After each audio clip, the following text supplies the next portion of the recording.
Nico, come here. Sit.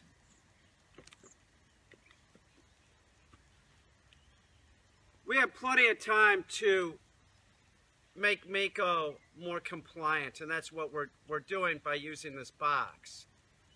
In other words, it's not just important that Miko sits, it's important that Miko sits properly. And when I've been doing retrieves with her with this, which she's doing this now, we had to use some pressure waves going at her no and make sure that she knew that I want her to pick this up. She's into this now. Now I can throw it in the yard and she'll pick it up any place in the yard. But what she's doing is when she puts it in her mouth, remember there's more excitement when she's doing this. So she's coming back into position and she's sort of sitting out to the side. We want her sitting close to me and we want her sitting straight forward.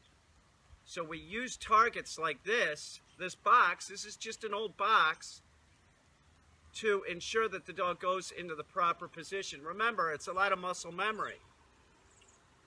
And it's repetition to train the dog. So we'll use the box and we'll use this target, having the dog go to retrieve, and then she knows that I want her to go back to that box when she's got the retrieve. And I'll stand right next to the box. So she has to spin into position. This helps the dog learn. You got to make things easier for the dog.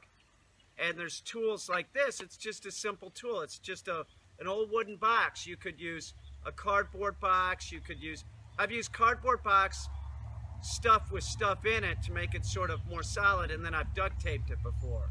You can use anything, you know, and this box in particular, we're using this box in particular because of the size of the box. It guarantees, you know, there's only so much room for her to sit on. If we use something like this, she could sit out to the side or whatever. So we'll use this box for a couple days. I got time to finish this dog out. This dog is going to finish out real nice. Real nice. She's being compliant. Remember, there was no food training involved with her training. It was just praise as positive reinforcement, petting, and telling the dog no when it's in the improper position. She's also on an e-collar somewhere. Here it is. So this has been helpful to condition the dog. She's on 8 right now. It should make a mistake. This is 8 on an e-collar technologies mini educator. You can't even feel it at 8. She actually responds more on the vibration mode than the stimulation. So we use the stimulation because there's less excitement. So it should look something like this. Miko, sit. No.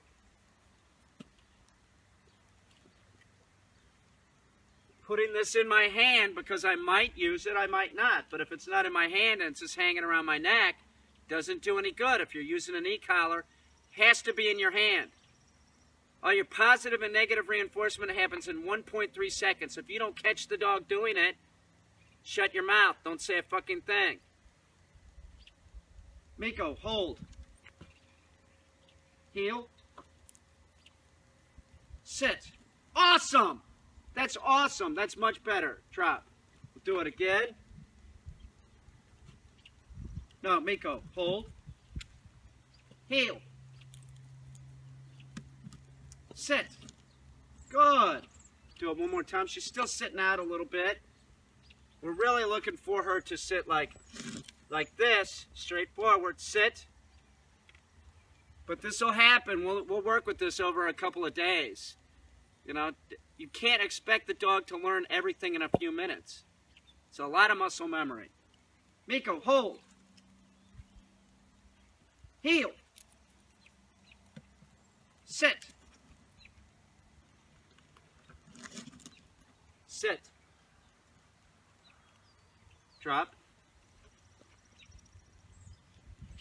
Hold. She went early, but it's okay. Heel.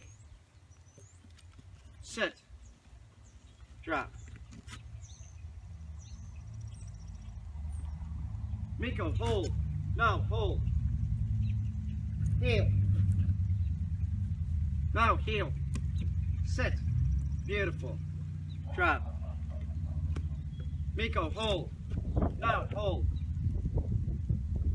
Heel. No, heel. Get up there. Sit. There you go. Good girl. Drop. Miko, hold. Heel. No, heel. Good girl. That's good. Much better. Hold. Drop.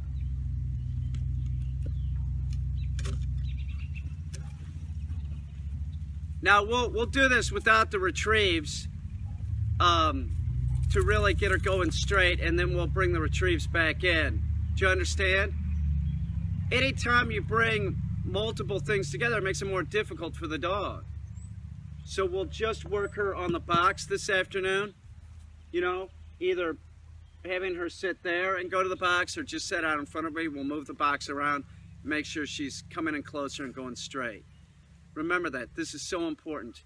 It isn't just about your dog heeling. It's very specific. Heel is right next to you. It's right next to your leg. It's not on the right or the left. It's only the left. It isn't just about the dog sitting. It's about the dog sitting in a proper position next to you at heel.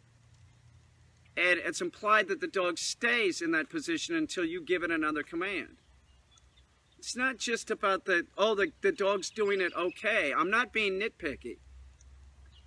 This is the dog. It's a dog. That's the only way you could really communicate properly to the dog. Be specific. Don't just let the dog make decisions. Let me tell you something about dogs and decisions that they make. If you let the dog start making decisions, all the decisions that they make are fucking rotten. Dogs die every year for making decisions. Oh, I'm going to bite this person. Yeah, well, if the dog was in the dog, you know, out in the wild, that would be fine, biting another dog. But biting a human, they get put down. The Shibas have a lot of bite statistics on this breed because people get them because they're beautiful. They are. They're very cute. They look like a fox. But they're also a very dominant type of dog, a dominant, persistent dog that's very stubborn. So I'm going to get a dog because it's cute or pretty or whatever your reason for, it's just absurd. People should worry more about the dog's behavior and not really about the way that they look. But that's generally how people get dogs. They go online, look at breeds or look at homeless dogs, pick out a dog and say, well, that's what I want. Now, I'm not saying Shibas are awesome. Would I own a Shiba? Sure, I would own a Shiba. No problem. It's very comparable to some of my other dogs. But it's a very dominant breed. It needs training, and training at an early age is helpful so that you don't get a bite on your dog. You don't want the dog to ever bite, because once they start biting, what happens is the human backs away. And the dog sees the human backing away, and the dog knows it's been effective. Biting a human is effective. It got what I want. It got the human away from me. So then they bite again and again. If you have a biting dog, whether it's a Shiba, Akita, Labrador, whatever it is, get help immediately. If your dog is untrained and you're having difficulty with your dog, contact a professional that is qualified. And I want to be very clear. Anybody who does food training is not qualified to be working with your dog. It's ridiculous. You look like a resource for snacks. A dominant dog, a dominant breed like this, a Shiba, to food train is absurd. It's absurd. You look like a resource for snacks, not a leader. It's foolish. Miko, hold.